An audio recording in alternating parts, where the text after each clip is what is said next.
What's up, goddesses? Hey, my reap bugs, and happy Venus Day.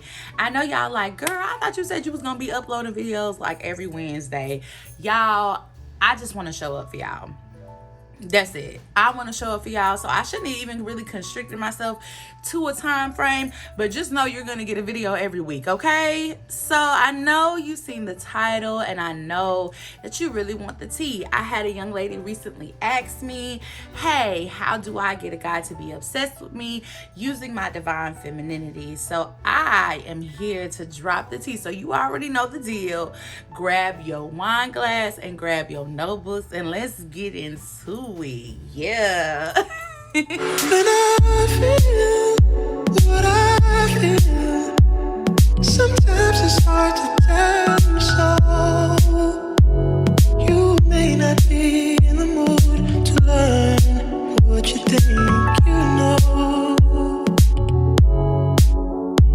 There are times when I find you wanna keep yourself from me. I'm just a mirror of what I see. So in order to get any person, anybody, to be obsessed with you, especially with using your divine femininity to do it, is you have to cultivate a magnetic energy. You have to be magnetizing, captivating, intriguing, okay? And how do we do this? How do we cultivate magnetism? How do we cultivate magnetic energy? So you cultivate magnetic energy by embodying and embracing your divine femininity. Divine femininity embodiment is being nurturing, being compassionate, being kind. And in order for you to embody this fully, you have to first start by being nurturing and kind and compassionate with yourself, taking care and loving yourself. Y'all, I cannot stress this to y'all enough. Y'all have got to learn to love on yourself, and honestly, that is a very, very hard process. It takes a lot of shadow work. We recently just came out of eclipse energy. On top of eclipse energy, we just came out of Mercury retrograde, and then it ended with the full moon. This whole month of April has been about nothing but shadow work, shadow work, shadow work, shadow work, and learning lessons, learning your lessons so you don't have to continuously repeat them. But if we don't take time to really dig deep in ourselves and figure out what our triggers are and figure out what is making me react this way, why do I feel this way, why do I feel unworthy, why do I feel like things never work out for me, why am I waking up every day not loving my life? We have to sit down and ask ourselves these hard questions and really dig deep and get to the core of why we feel that way so we can start healing ourselves. Anybody that is walking around here unhealed, it's automatically going to be hard for you to be magnetic. It's going to be hard for you. You can do it for a little bit, but if you're not digging deep and really trying to get to the truth, to the nitty gritty of why you feel the way you feel, why you're going through the things that you go through, it's going to forever be hard for you. It's going to be difficult for you. It really is. So one way to help you embody your divine femininity and create that magnetism, cultivate that magnetism in your life, is to chase your passions. I know this video is about getting your high value partner to be obsessed with you, but you have to first be obsessed with yourself and obsessed with the life that you desire, a life that you want to live every single day. And in order to do that, you have to make time and figure out how you're going to nurture your passions. How are you going to chase them? Because passion ignites fire in us. It creates a desire in us to feel satisfied. One of the best ways and quickest ways to embody your divine femininity is to accentuate your senses. Please yourself. Accentuate your senses every single day. Look at things that are beautiful. Smell things that smell good and delicious. Taste foods that make your whole body feel warm. Act Activate those senses, y'all. Touch yourself. Make yourself feel warm, welcoming, and inviting. You have got to chase your passions. Do things that make you feel good. When you are engulfed in your passions, that radiates through your body and opens up your sacral chakra, which houses your creativity as well as your desires, okay? And that's going to give off that aura and that sexual energy that you need to make anything be attracted to you.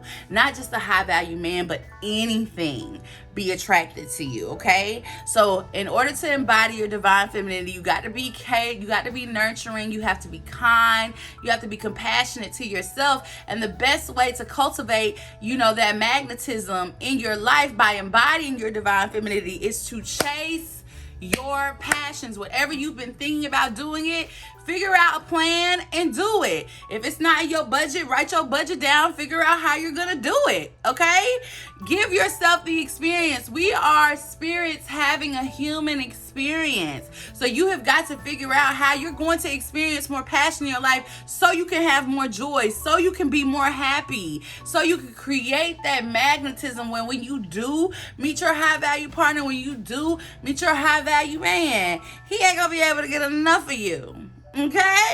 Okay. So once you have embodied your divine femininity and cultivated that magnetism in your life by chasing your passions, by, not chasing, let me rephrase, attracting your passions, actively pursuing your passions and inviting them into your life and allowing space for them to be in your life so you can have more pleasure, so you can feel better and feel good, you are going to learn to actively listen.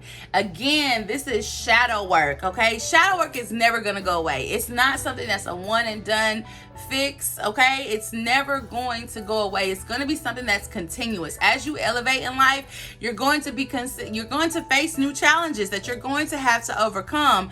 And with you overcoming these new challenges, you're going to have to learn to actively listen, not only to other people, but to yourself. Why doesn't this feel right to me? Or why didn't this work out for me the way I thought it did? Or am I taking on something that's not supposed to belong to me? You have to ask these questions and actively listen to yourself with your mind and your body and your spirit. That's the whole purpose of meditating. Meditating is just another form of actively listening. So once you learn to actively listen to yourself, you'll be able to actively listen to your partner, so that way you can pursue more opportunities and things with him. I'm gonna be completely honest with y'all. Men are very simple. Women are a little bit more complex, but at the end of the day, everybody just wants to be seen and wants to be heard and wants to be loved and welcomed wherever they are. And if you actively listen to someone and you understand where they come from, you understand their point of view, you will also set yourself up on a game plan of how you can help improve their life. And by you helping them improve their life, they will also help you improve yours. Be the solution to his problems so he can be the solution to your problems. But it's never going to happen if you don't shut your mouth and learn to listen, girl. And I mean actively listen, not listen to respond. Actively listen to what he's saying. Men are very logical creatures, and at the end of the day, they're really very simple. It's us that come in with our emotions and kind of complicate things a bit, because we think on the emotional side as opposed to the logical side. But with most men, things are very cut and dry. So if you listen to what he's actively saying, actively listen to what he's saying, you can tell, like, if this man is even going to be the man for you. Because a lot of the times, y'all, we meet these men and we think that they are so cute and they're going to be everything that we want them to be. But in actuality, we're not listening. We're not listening to what they're saying. Because if you just sit down and be quiet and actually listen to what's going on, you'll hear like, oh, you're gonna play in my face. Oh, you're only here, you just want to sleep. You just want somebody to sleep with. If you really sit down and actively listen to what this man's saying, if he's saying he wants a family, if he wants to settle down, if he wants to do this and he wants to do that, if you're actively listening to those things, it will help you and guide you to asking him the correct questions to figure out. Again, vetting. We talked in a video a couple of weeks ago about how we don't go through the proper process of vetting these men to even know if they're the person for us. Okay? So if you learn to turn those ears on and shut that mouth, you'll be able to listen and know what questions you need to ask to figure out if this man is even going to be suitable for the lifestyle that you're willing to obtain, for the lifestyle that you desire to have. He may not be the one for you, sis. He may just be cute. But if he is the one for you and you really want to turn that magnetism up and you really want him to be obsessed with you, have a healthy obsession with you, because we don't need no stalkers, okay? I'm speaking from experience. You don't want no stalkers, okay? But have a healthy obsession with you. This is what you need to do. You need to actively listen to him, okay? Actively listen to him so you can ask him, well, what does it feel that you're missing in your life? And actively listen to that question. Actively listen to that question. And also, while you're actively listening to that question, ask yourself afterwards, are you willing to do the things that he needs to do to fill in those gaps in his life that he's missing, in order for him to give you the lifestyle that you desire? Because a lot of times when we are not actively listening, we be like, oh, I'll be his peace. But the thing is, do you really want to be his peace? His peace may cause for you to have to take care of umpteen kids. But you don't want to ever have kids yourself. So is that really aligning with the lifestyle you desire? I don't think so. So I think we got to learn to shut up and perk those ears up. Perk those ears up so we can listen to really evaluate and vet. Is this man going to be the right man for me? Or do I need to get on through? Cute or not, baby. Cute or not. I need to know, are we good to go? Or I need to know if I need to go. You feel me? So at the end of the day, hush up. Shut that mouth. You want him to be obsessed with you? Shut that mouth. Start doing more thinking and assessing than talking. Because a lot of times with these men who are predatory, who are really only in the game to sleep with us, they're listening to us doing all this talking anyway. They listening to us dig a hole for ourselves, dig a hole with our insecurities, telling them our insecurities so they know exactly how to play us, telling them about our past and how, Tyrone did this, that, and the third to me. And basically all you doing is giving him the game plan to making you believe that you could trust him so he could do his dirt and get on through. You need to hush up and get him to start talking. Hush up and get him to start talking. Men value respect over love. So when you start really showing him that he is loved, when you start showing him that he's respected over here, his voice is cared for, you want to hear from him, that mouth get to running, baby. That mouth get to running, and he'll start showing you who he really is. Because that's how they be selling y'all dreams. That's exactly how they be selling y'all dreams, and y'all be buying them every time. That mouth up. Hush. Hush so you can see who he really is. And once you start actively listening and you start thinking like, okay, well, I think I can do this for him. What he's asking for is not hard. It's not an inconvenience for me. I think we'll get along really good together. Once you have come to that conclusion after actively listening and, he feels respected with you, he feels like his voice is heard. He feels authenticated. He feels like, okay, I can be safe around her.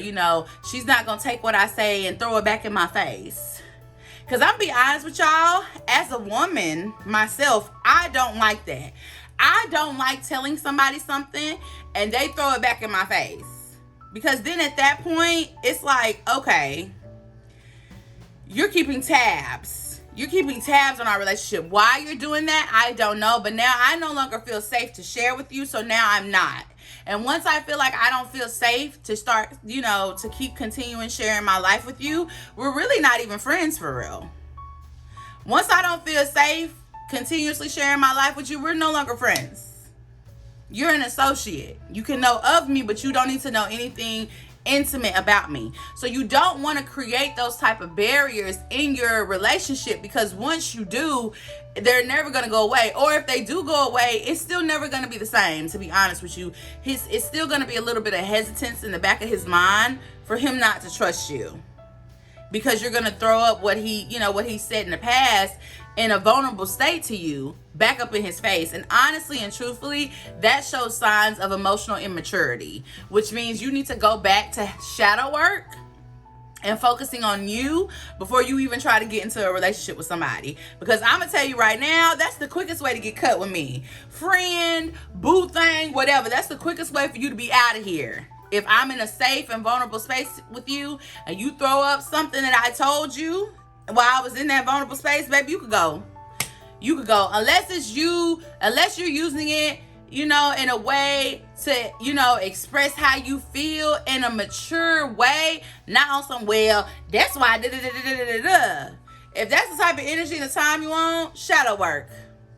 Shadow work. Shadow work. You're not in a mature place to have the type of relationship that you're asking for. You're not.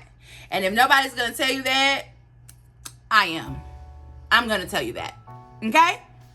So once you've got your active skills listening and up to date, you're going to use those active listening skills to ignite his desire. Okay? That's the next step. Ignite his desire, baby. So how do you ignite his desire? By embodying your divine femininity, being nurturing, being compassionate, using those active listening skills to take care of his desires in a respective time frame, and of course in a respective manner, because this is all subjective to if you guys have titles or not. Okay, you don't want to go too deep into a situation if there are no titles involved. If you're just dating, you don't want to do too much. You want to do a little bit to get him to actually give you that title that you desire, but not too much.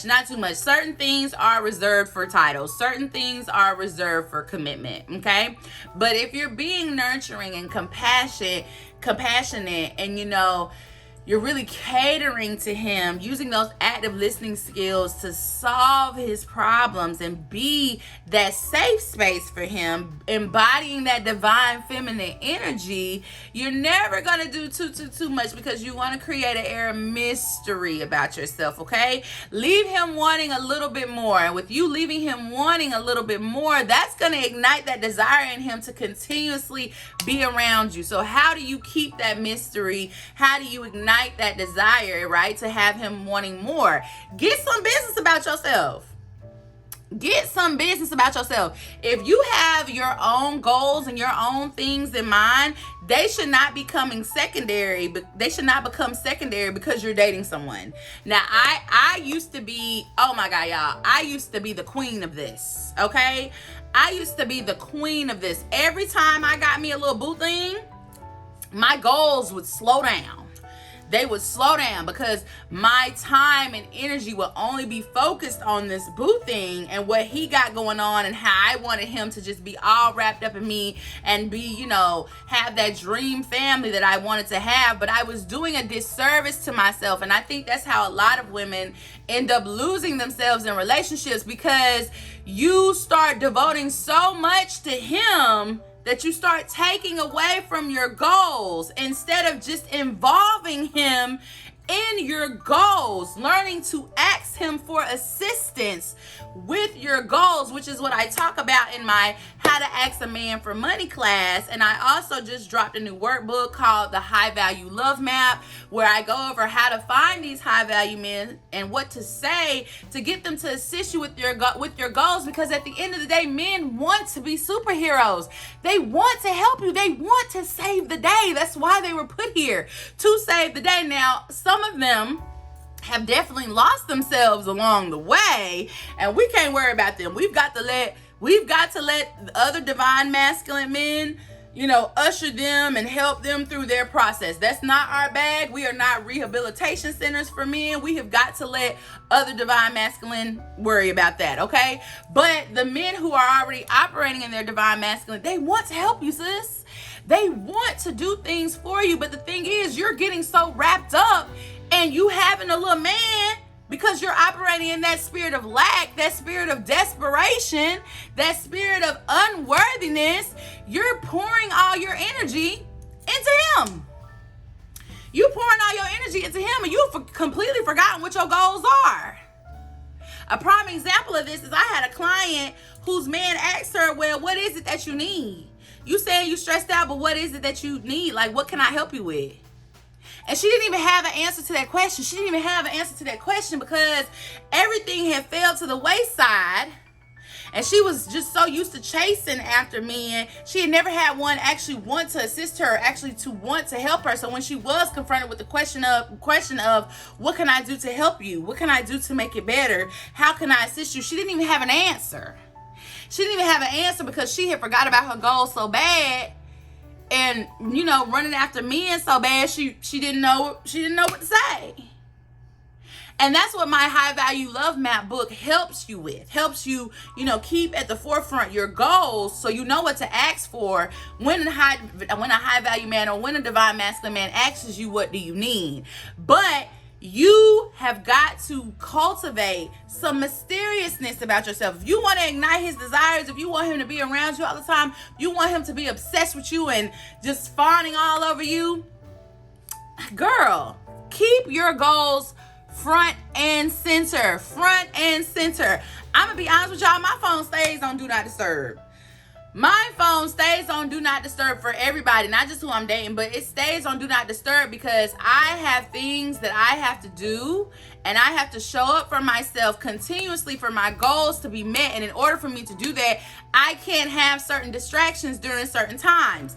I have my business hours or I have my schedule that I have to adhere to and I have to keep up with, which means he's going to have to be secondary unless he is helping me obtain those goals. Otherwise, he's going to have to, wait until I have some free time in order to kiki with him. And until he actually puts forth the effort to actually say, hey, I want us to be in a committed relationship. I want us to be together. I want to help you do this, that, and the third. He's not showing that type of effort and that type of commitment. I cannot afford to stop my goals to kiki in his face. I can't. But while me having those healthy boundaries for myself, I'm cultivating mysteriousness and I am igniting his desire to want to be around me all the time because my time is precious, honey. You can't demand all my time like this and you're not really my man. Okay? But now he over here wanting to be my man because he want more of my time. And even when he does eventually become my man, if I decide so, even if he does become my man, my goals are still going to be front and center because those are things that are, important to me. That's my passion. That's part of my magnetism. That's part of my energy. I have goals and things I want to do. And that's what's drawing him into me is because I'm not a couch potato. I'm not waiting on things to be handed to me. I'm right now my manifestations. I'm speaking them. I'm talking about them and I'm working towards them, okay?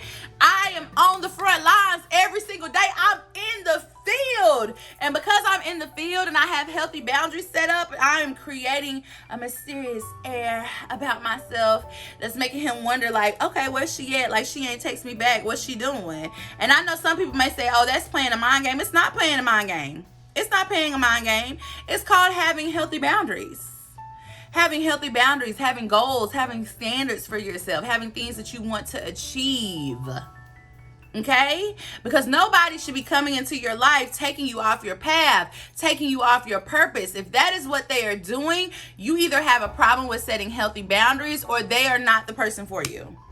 Because every time I have told someone, hey, I can't talk right now because I'm doing this, and the third, it's never met with an attitude. It's never met with an attitude. They're like, oh, okay, yeah, go ahead. Let me know. Call me back when you're done. Or, oh, okay, well, if you need somebody to read over it, let me know. Or, oh, okay, well, I can't wait to see your next video up. Whatever the case may be, if they are for you, they're going to cheer you on because your goals have now become their goals too. Your business is now something for them to support. And while you're over there getting some business about yourself, he's over there like just twiddling his thumbs like, oh, I can't wait till the next time I talk to her. Or Oh, I can't wait till she texts me back, or so on and so forth. Get some business about yourself. Get some business about yourself. Ignite your desires by creating some mystery for that man, and get some business about yourself. You can do it. I know you can. Yeah. So after you have ignited his desires by creating some mysteriousness about yourself, the best advice that anybody can give you, and I know it's going to sound so cliche, is to be authentic. Just be yourself. I feel like a lot of the times I get clients that come to me and they ask me, oh, well, how should I act? What should I do? And I think a lot of divine femininity coaches focus on your appearance, because don't get me wrong, clothes are very political, right? Clothes do say a lot, whether we want to admit it or not. Clothes really do say a lot about a person. Unfortunately, if you see somebody dressed like a lady of the night or a hoochie, like my mama used to say, that's what you're gonna think they are. Even if you don't know them, sadly, that's what you're gonna think they are, because a lot of human beings have not evolved past just perception. But the truth is, perception is reality, and clothes are political. They are. Clothes are how people used to classify people back in the day with classism. The nicer your clothes, the more money you have. And even now to this day, it's not necessarily the nicer your clothes, the more money you have. Now it's more the nicer the clothes, the more money you have, and the more name brand, the better. That's really how society is evolving, because in America, especially in the West, it's always been the haves and the have-nots. But even when you go to other countries, it's still something that's just common in society.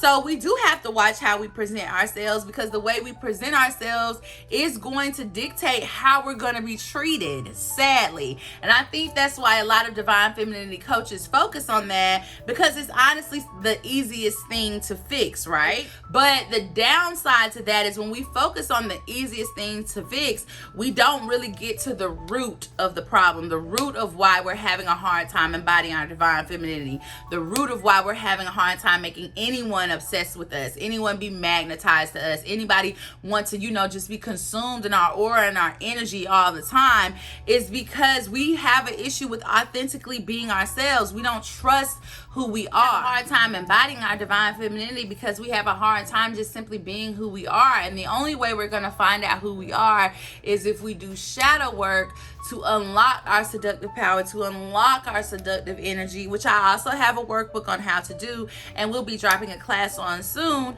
to help us embody our divine femininity and who we are, y'all. We have got to get to the point where we don't care what nobody thinks and just really love on ourselves. But in order to love on ourselves, we have to start being kind and nurturing and compassionate to ourselves. That's like what I was talking about. You can't embody your magnetism to get anyone to be obsessed with you, because you're not obsessed with you. You're not walking around here feeling like even Barack Obama himself will risk it for you. You don't have that. You got to get to that. You got to get to that core, because at the end of the day, you're amazing. You are beautiful. You are wonderfully made. You are perfect. You are imperfectly perfect. But if you're not embodying that, if you're not authentically being yourself, if you're not showing up who you are every time with these high value men, first of all, they never gonna love you the way you want to be loved. You're never going to get the princess treatment that aligns with your divine path, because you're asking for things that aren't suited for you. You're asking for things that, are not going to do anything for you. If you're not a Birkin girl, you're not going to care about a Birkin bag. If you're a traveling girl, you're going to care about trips. If you're a romantic girl, you're going to care about flowers. You're going to care about dates. You have to know who you are authentically and embody that wholly, so you can really attract and pull in the high value man that you want. So in order for you to attract him, though, you have to show up authentically. You have to be yourself, regardless of how anybody else feels. You have to be you. I can't be nobody else but Sherita. And I think what people fail to realize is when you constantly show up as somebody you're not, you can forget who you are. You can forget who you are. And that is something entirely different and so hard to overcome. And I don't want you goddesses to go through that. I want you to attract the man that you want. Attract that high value partner that's going to be in alignment with you and bring you everything you desire and everything you need. But you have to show up as yourself. And I know somebody out there going to be like, oh, well, I am showing up as myself, but I just don't know what to say. It's okay. It's okay. I got you. Like I said, I just dropped my high value love map workbook to help you stay in alignment with your goals and open up your divine femininity and tell you where to go to attract these high value men, what to say, what to wear, how to even make an entrance so they'll be drawn to you. I usher you into your magnetism, baby, so that way you can make any and everybody obsessed with you. Hit the shoulder. You feel me? But y'all, I cannot stress it enough. Like, if you are uncomfortable being yourself, it's going to be hard to do any of these steps, okay? But I know you could do it. I believe in you. I value you. I honor you, and I'm here for you. Even if you try these steps and say, okay, that didn't work, let me try it again. This video is always going to be here for you to come back and look at. And then if you want more than these videos, if these videos just, my videos that I do are just the tip of the iceberg for you, you want more one-on-one help, I do offer coachings, so I can help you and usher you through this, because at the end of the day, I want to see every single woman on my timeline win. I want to see you have the lifestyle you desire. Don't let somebody make you feel bad because you want love. But the thing is, not only do we want love and the soft life. Because we live in a world of and. We live in a world of and. We don't got no or over here, okay? We live in a world of and, baby. And I'm going to have this and that. I'm going to do this and that. I'm going to go here and there, okay? Let's get into it. So I love you guys. I hope this video really helped you. And as always, I hope you stay walking in your divine feminine light. I'll see you later.